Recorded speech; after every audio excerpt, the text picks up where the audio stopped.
Manjing langit kelap-kelap katon lir kinjange ngalis risang maweh gandrung Sang Prabu Darius, yo kepiye kan?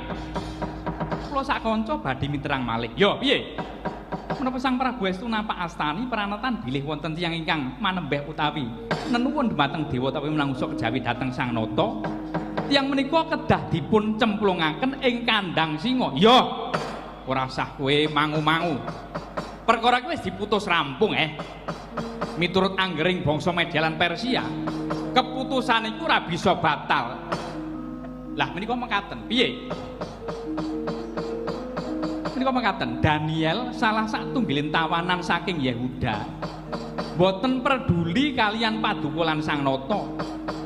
Ing samangke Daniel nerak pranatan utawi nerak awisan ingkang Paduka tapak asmani.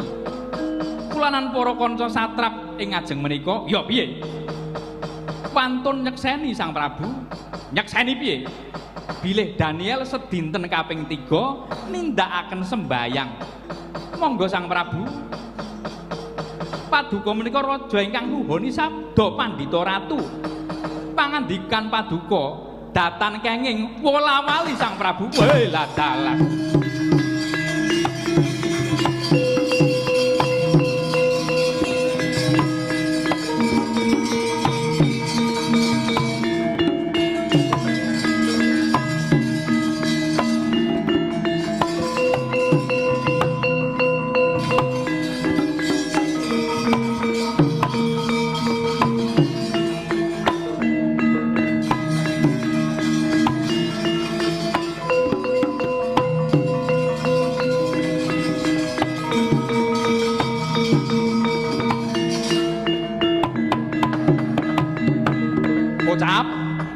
Sareng mireng aturing para pangarsa satemah sisah manahing Sang Prabu Darius ngantos surup srengenge Sang Nata tasih menggalih anggonipun saged tetulung dumateng Sang Daniel. Nanging para pangarsa tansah ngangsek lan matur suwantening para pangarsa sajak ngriseni batosing Sang Darius. Kula aturi uninga Sang Prabu, bilih miturut anggering bangsa Media lan Persia, pranatan ingkang sampun kaparingaken dening Sang Nata boten kenging kajabel. Inggih, boten kenging kajabel, boten kenging kajabel. Oh, Daniel, waduh Daniel.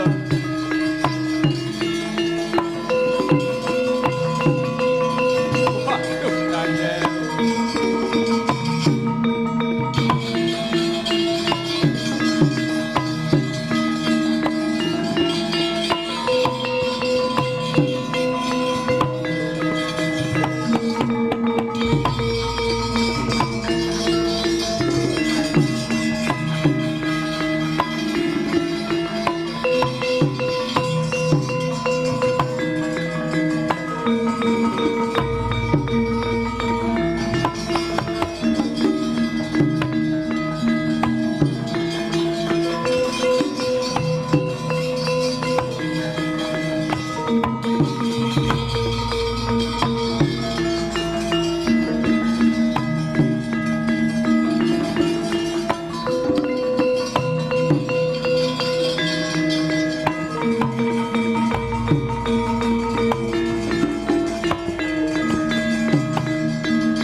Daniel, bola dalam.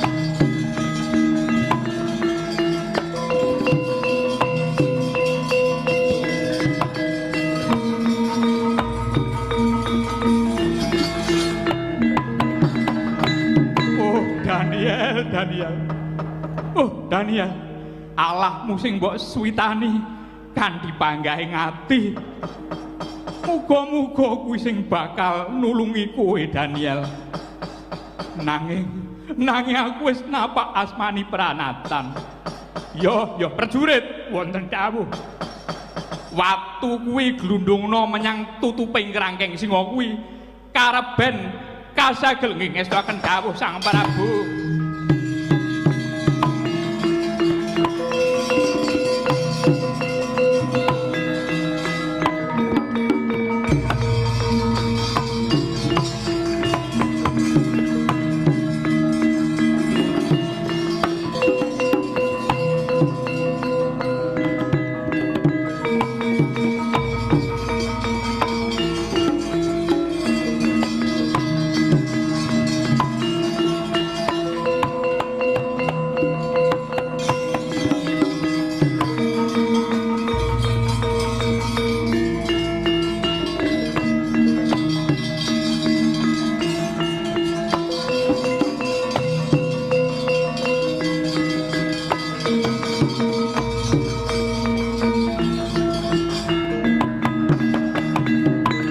Kacarita nalika samono Sang Prabu Darosigra kondur ing kedaton nanging sawengi natas boten dahar lan boten marengaken keng garwa sowan.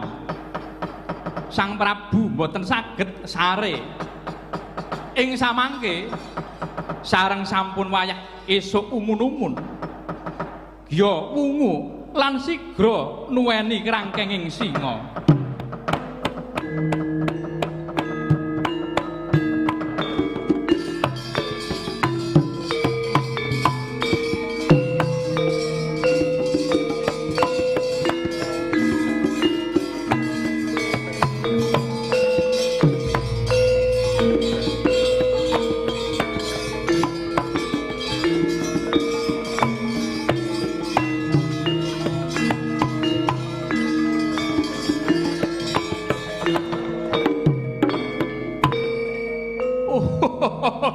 Daniel,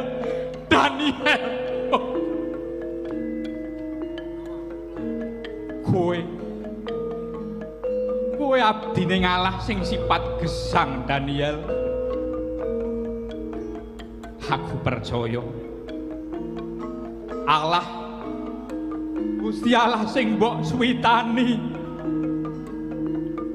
Gusti Allah sing mbok suwitani kanthi panggah kuwi apa bisa ngluarake kowe saka singa. Duh, Sang Prabu. Lho, Daniel, kowe dalah.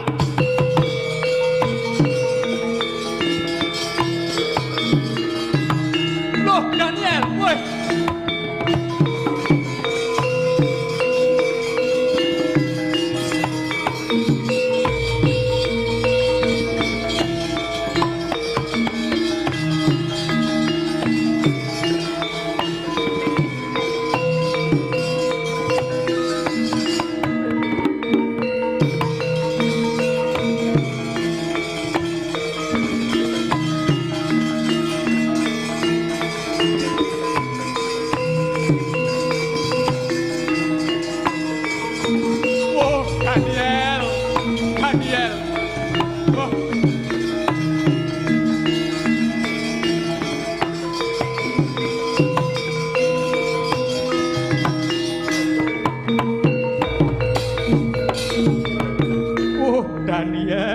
syukur konjuk Gustimu Daniel. Aduh Sang Prabu sugeng widodо ing saklaminipun Allah kula pranyata ngutus malaikatipun supados nutup cangkeming singa. Mila singa-singa wau boten nyikara dhateng kula sabab kula boten lepat wonten ngarsanipun Gusti lan ugi boten lepat ing sak ngarsanipun paduka Sang Prabu. Kula ugi mboten lepat. Oh, lah dalah Daniel, wah, iya Daniel.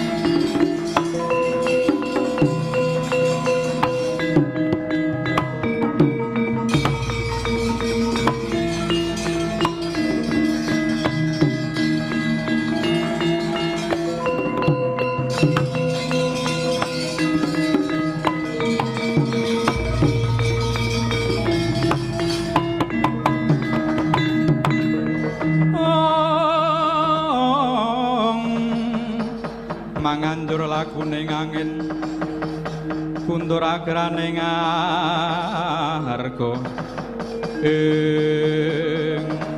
nan wonten dawuh Sang Prabu. Kowe prajurit sapa jenengmu? Kula pun Windu. Lan kowe sapa? Kula pun Dani. Sajak ana wigati, mula aku banjur nimbali kowe. Oh nggih Sang Prabu. Ngaturaken panundene paduka sampun ngluwari Daniel saking kerangkeng singa menika. Lho, lire piye? Lire piye? Nanging kula menika badhe matur apa? Gage matura. Kula kekalih menika wantun dados saksi.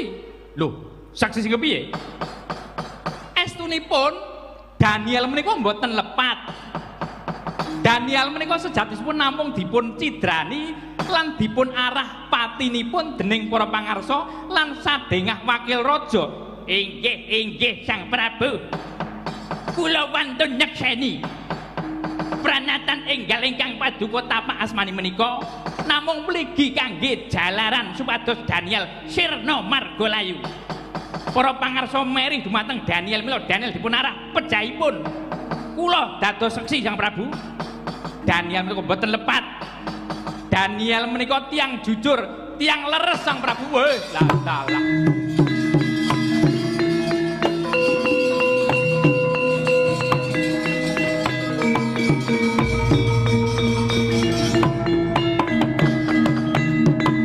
Oh, iya.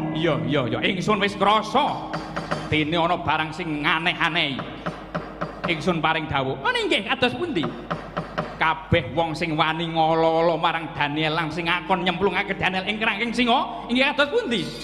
Ing samengko genti cemplungna ing krangking singa. Nok ngestokaken dawuh Sang Prabu.